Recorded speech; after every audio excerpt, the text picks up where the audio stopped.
एक ऐसी लड़की की है जिसके पिता ने घर से भागकर अपनी पसंद की शादी की थी, लेकिन उसे बाद में इस बात का एहसास हुआ कि उसने कितनी बड़ी गलती की है।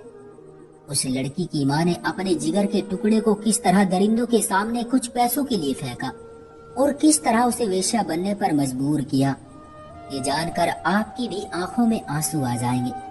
तो चलिए दोस्तों, शुरू करते हैं आज की ये दर्द भरी कहानी। मुझे नहीं पता मेरे माँ बाप की शादी किन हालात में हुई। जब से मैंने होश संभाला अपने माँ बाप को एक दूसरे से नाखुशी ही पाया। बचपन की बातें इतनी याद तो नहीं, मगर थोड़ा बहुत जो याद है वो ये है कि मेरी माँ मेरे पिता से हर समय लड़ती झगड़ती रहती थी। मेरे पापा एक पढ़े लिखे खूबसूरत और रहम दिल व्यक्ति थे और किसी कॉलेज में प्रोफेसर थे, जबकि मेरी माँ एक अनपढ़ और बदसूरत सी औरत थी। ऐसे शब्द अपनी माँ के लिए बोलना सही तो नहीं है, लेकिन पूरी कहानी सुनकर आपको अंदाजा होगा कि मैंने ऐसा क्यों कहा। फिर भी पापा यही कोशिश करते थे कि किसी तरह माँ सुधर जाए, जबकि मेरी माँ हर समय अपने मायके को याद करती रहती थी। वो कहती थी कि वहाँ उनको बहुत आजादी थी, शायद यही उनके नाखुश रहने की वजह थी। और मेरे पापा जो एक बहुत अच्छे इंसान थे, माँ पर पाबंदियां लगाए रखते थे। मेरी माँ कभी भी अपने मायके नहीं गई थी और ना ही कोई वहां से उनसे मिलने आता था। जब मैं 13 साल की हो गई तो मेरी माँ ने अपने मायके वालों से बातचीत की। उनके बहुत बार फोन करने पर उनका भाई उनसे मिलने के लिए आया। अपने मामा को देखकर एक दफा तो मैं घबरा ही गई थी। वो स्याह रंग का एक बहुत ही मोटा और बहुत ही बुरा इंसान था। चेहरे पर एक गहरा जख्म का निशान था और बातचीत से भी बहुत बुरा इंसान लग रहा था। मेरी माँ ने उसका नाम शुभम बताया। पापा को उसका हमारे घर आना बिल्कुल भी अच्छा नहीं लगा था। वो नाराज होकर घर से चले गए और जाते जाते माँ को कह गए, जब मैं वापस आऊं तो मुझे यहाँ नजर नहीं आना चाहिए। मेरी माँ ने पापा के जाते ही उनकी आओ भगत शुरू कर दी। शुभम भी माँ को देखकर बहुत खुश था। दोनों काफी देर तक बातें करते रहे और फिर जैसे वो व्यक्ति अचानक आया था वैसे ही घर से अचानक चला गया। मुझे नहीं पता मेरी माँ और उसमें क्या बातचीत हुई, मगर अगले दिन से ही माँ ने पापा से झगड़ा करना शुरू कर दिया और हर समय तलाक लेने की कहने लगी। मेरी माँ अब मेरे पापा को हर समय कोसती रहती कि उसने मेरी आजादी छीनकर मेरी जिंदगी तबाह कर दी है और अब वो बिल्कुल भी इस नर्क में नहीं रह सकती। पापा ने माँ को समझाने की बहुत कोशिश की, मगर वो किसी भी हालत में मानने को तैयार न हुई। उस पर पापा ने कहा कि तुम्हें तलाक एक शर्त पर दूंगा कि बच्चे अपने पास रखूंगा। माँ को मेरे भाई की जरा भी परवाह नहीं थी। वो वैसे भी हर समय बीमार रहता था और माँ की गोद में जाने के लिए रोता रहता था, जबकि माँ उसे दुत्कारती रहती थी। लेकिन मेरी माँ मुझे नहीं छोड़ना चाहती थी।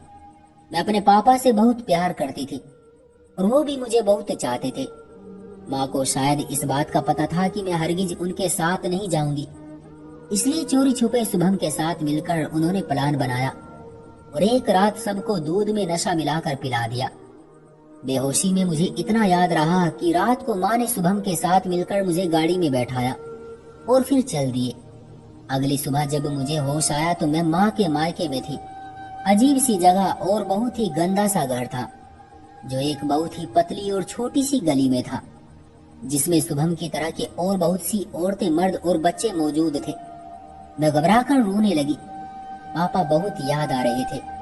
जब मैंने ज्यादा चीखना चिल्लाना शुरू किया तो शुभम ने मुझे बुरी तरह मारा और धमकी दी कि अब आवाज निकाली तो मैं तुम्हारे भाई का गला घोट दूंगा। यही नहीं, उसने उस कमजोर से बच्चे को उठाकर जमीन पर पटक दिया, जिससे वो मासूम बेहोश हो गया। मैं अपने भाई से बहुत प्यार करती थी, इसलिए उसकी खातिर चुप हो गई।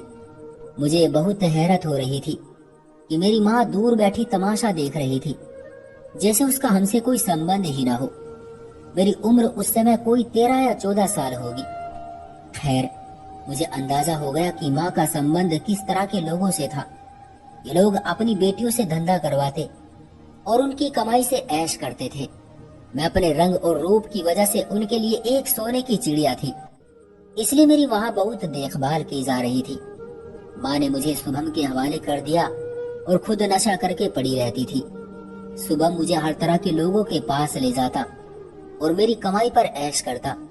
मेरी कमजोरी मेरा भाई था। मेरा भाई उसके पास था जिसकी वजह से मुझे ब्लैकमेल किया जा रहा था। मैं जानती थी कि अगर मैं भाग गई तो मेरे भाई को वो जिंदा नहीं छोड़ेगा।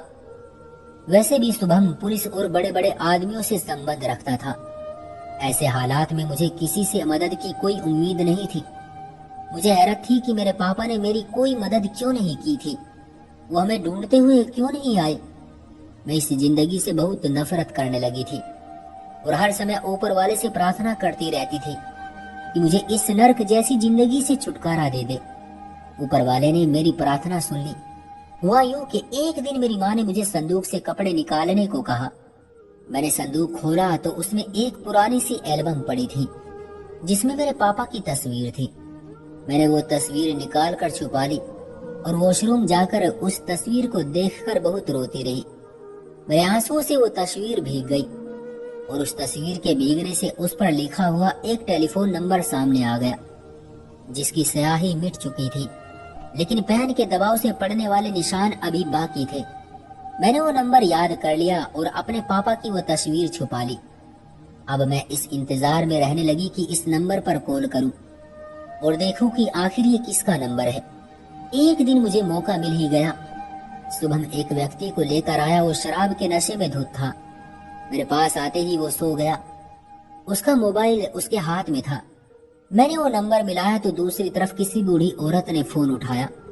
मैंने अपने पापा का नाम लेकर रोना शुरू कर दिया। उन्होंने मुझसे पूछा कि आप जिसका नाम ले रही हैं वो आपके कौन है। मैंने बताया कि वो मेरे पापा हैं।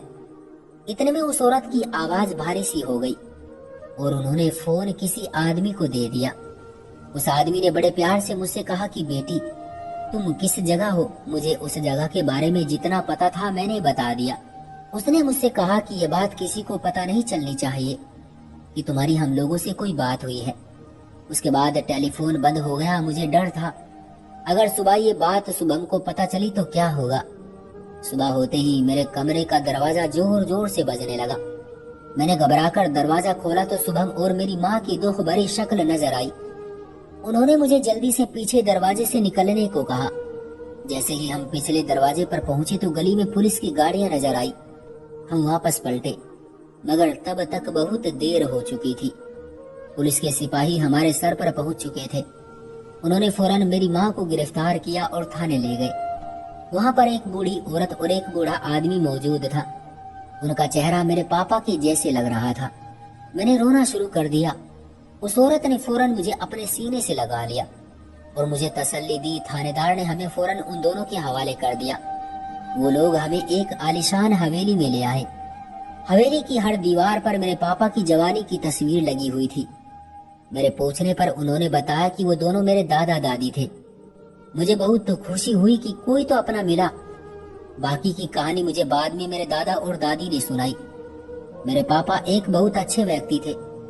किसी बात पर उनका दादा से झगड़ा हुआ तो उन्होंने घर छोड़ दिया। जिद्दी इतने थे कि फिर बात तक न की।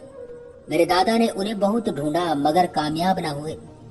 उस बीच मेरे पापा ने मेरी माँ से शादी कर ली और शादी के 1 साल बाद मेरा जन्म हुआ तो मेरे पापा को अपनी गलती का एहसास हो गया था। मगर मेरी वजह से मेरी माँ को नहीं छोड़ सकते थे और मेरी माँ की वजह से अपने खानदान में वापस नहीं जा सकते थे। खैर हम बहन भाई को अपने दादा के घर में सुकून मिल गया और थानेदार के पूछने पर शुभम और मेरी माँ ने बताया कि उस दिन मुझे किडनैप किया गया था तो उन दोनों ने मिलकर मेरे प्यारे से पापा का गला घोट दिया था। मेरे दादा ने उन पर केस कर दिया और दोनों को फांसी की सजा हो गई। इस कहानी को 10 साल बीत गए हैं। मेरी शादी मेरे दादा के दूर के रिश्तेदार के बेटे से हो गई और अब मैं अपने पति और बच्चों के साथ बहुत खुश हूँ और बहुत अच्छी जिंदगी गुजार रही हूँ। दादा ने मेरे भाई को पढ़ने के लिए अमेरिका भिजवा दिया और अब मुझे अपनी जिंदगी से कोई शिकायत नहीं है और अब मैं हर समय ऊपर वाले का धन्यवाद करती रहती हूँ। मगर एक दुख अब भी मेरे दिल में बाकी है कि आखिर मेरी माँ ने ये सब क्यों किया। मेरे पापा के साथ उन्हें क्या तकलीफ थी। उन्हें एक इज्जत की जिंदगी मिल रही थी। एक अच्छे प्यार करने वाले पति को छोड़कर बुराई की दलदल में फंसने की क्या जरूरत थी। वो इतनी बुरी क्यों थी कि उन्होंने अपनी औलाद को भी दांव पर लगा दिया। शायद ये सही है कि इंसान अपनी फितरत को नहीं बदल सकता, और वो जहाँ का होता है वहीं उसे सुकून मिलता है। बस ऊपर वाले से प्रार्थना करती हूँ कि ईश्वर किसी को ऐसी मां न दे जो खुद अपने हाथों अपनी बेटी, अपने जिगर के टुकड़े को रोज इस तरह दरिंदों के सामने फेंक दे, सिर्फ अपनी अय्याशी के लिए। वहां सिर्फ मैं ही नहीं बल्कि और भी बहुत सी लड़कियां आती थी जो किसी न किसी मजबूरी को बताकर ये पाप करती थी। लेकिन मैं कहती हूँ, इंसान कितना ही मजबूर क्यों ना हो, अगर कोई उसे ब्लैकमेल नहीं कर रहा जैसे मेरी माँ ने मुझे किया था, तो ऐसे पाप से बचो। मेहनत मजदूरी करके पेट पाले, ऊपर वाला सब बेटियों के नसीब अच्छे करे। याद रखें, आज आप किसी की बेटी के साथ जैसा व्यवहार करेंगे, कल आपकी बेटी के साथ भी वैसा ही होगा। ये दुनिया है साहिब, एक ना एक दिन यहाँ कर्ज चुकाना ही पड़ता है। तो दोस्तों, ये थी हमारी आज की कहानी। आपका क्या कहना है इस कहानी के बारे में? कमेंट करके हमें ज़रूर बताएं। वीडियो को लाइक कर दीजिए और चैनल को सब्सक्राइब करके घंटी को दबाकर ऑल पर सेट कर लीजिए ताकि आने वाले वीडियो आपको तुरंत मिले। मुझे दीजिए अगली वीडियो तक इजाज़त, तब तक के लिए धन्यवाद।